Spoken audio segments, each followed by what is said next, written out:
So listen,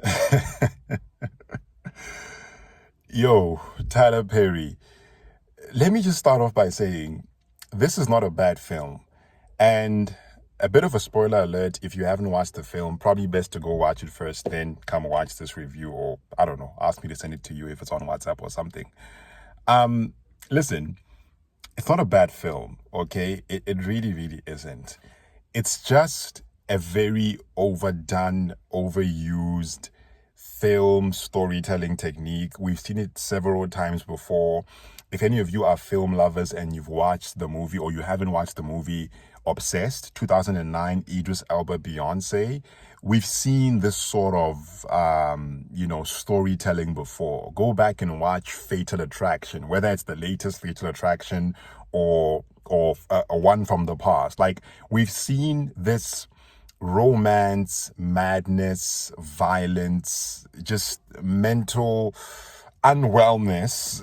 We've seen this plot before, basically, right? And it doesn't help Tyler Perry's case that we've seen this plot by him before as well. And so I completely understand if by virtue of that you think it's a bad film.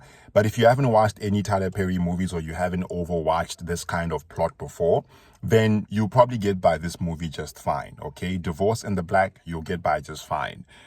I've seen quite a bit of outrage on the internet. I think even going back to before the film came out, because it came out last night. But I think, the trailer had come out way before that, and he had been trending for all the wrong reasons. And I just assumed that it's Tyler Perry. It's not the first time he's been trending before, so I'm going to ignore it. But after watching this movie, I think I have a pretty good idea why people are a little ticked off by this film, and the fact that it goes back to how he portrays black people, that he seems to have this thing. There's a new phrase, or at least it's new to me, that's going around now, where it's called black porn trauma. And Tyler Perry has a thing for it, right? Like almost every single film of his basically portrays black people in a negative light. It covers black trauma. And I can completely understand why that makes somebody angry because, in particular, if you're not of the black community, if you're not African, if you don't know anything about us as black people, I can understand how it can lead you, or watching these films time and time again, can lead you to making the wrong conclusions about black people, or lead you to making the wrong conclusions about the black community. Some other points have been made which are very, very fair as well, in that, is there no such thing as a happy black woman? Is there no such thing as a functional black marriage?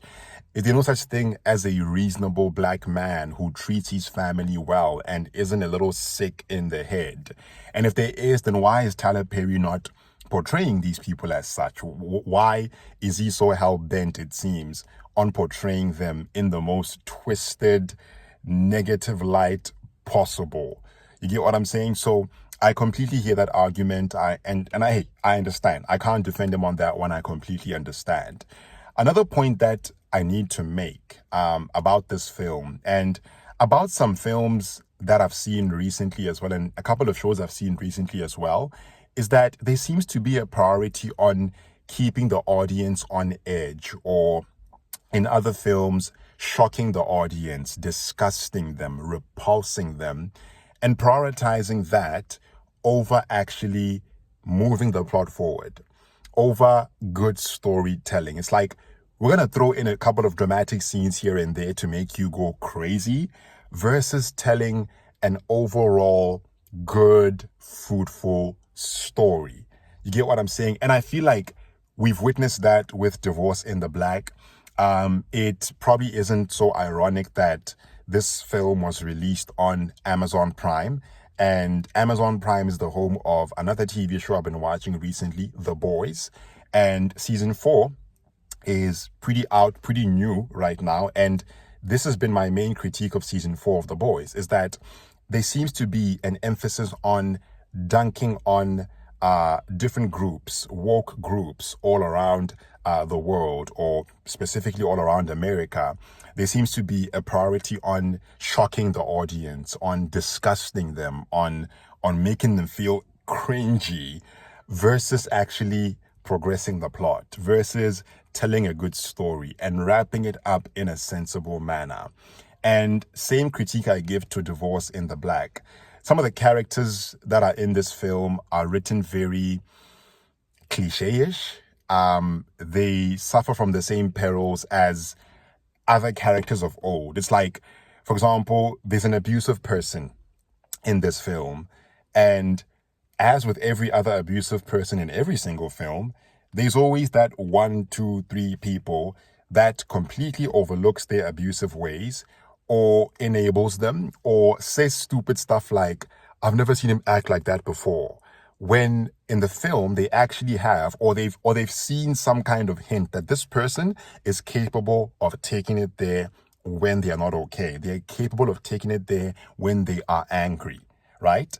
And this is something that I feel is not so realistic in 2024. And again, it's like the more we watch it, the more cliche it feels, and the more we get sick of watching it as an audience, because it's like, well, we're in 2024.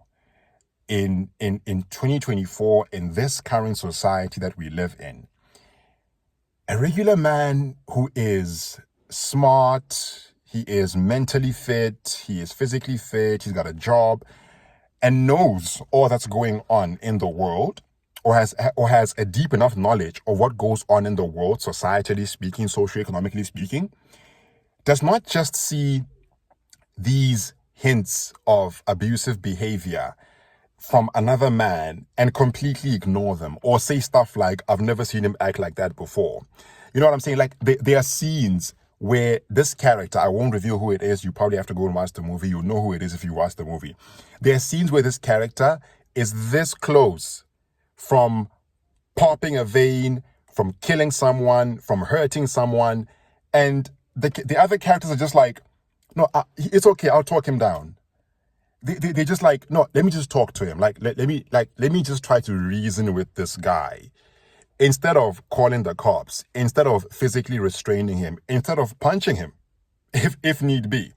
You get what I'm saying? Like, they do everything but the sensible thing to do in modern day society in 2024. And that drove me a little bit crazy. Okay. So again, it's like too cliche.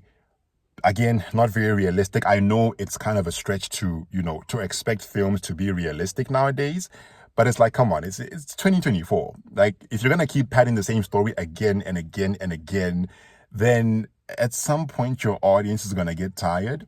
And I don't think you should be surprised when people like me make these videos complaining about the very same thing that's going on in the films, right? So that's my beef with it. Other than that, love the casting. Some great characters on here. Some great actors rather on here. Not quite sure about the characters, but great actors.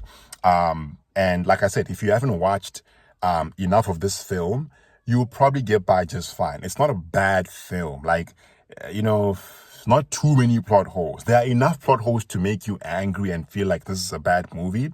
But if you aren't overlooking into it, like if you're not looking into it too deeply, or like you're not reading too much into it like I am, you'll probably get by just fine. Okay, so that's my review. I'll probably make a couple of written threads throughout the coming days talking about it and talking about some specific socioeconomic issues that are covered within the film. Again, they've been covered before, but maybe we can look at it from a fresh perspective.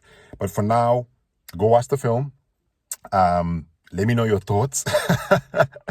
And all I can do is laugh to save myself from going mad or crying. And I will be very carefully watching on the internet for the upcoming reviews that are going to come of this film, because I imagine people are going to have quite a bit to say. All right, so this is my thoughts. These are my thoughts. Let me hear yours.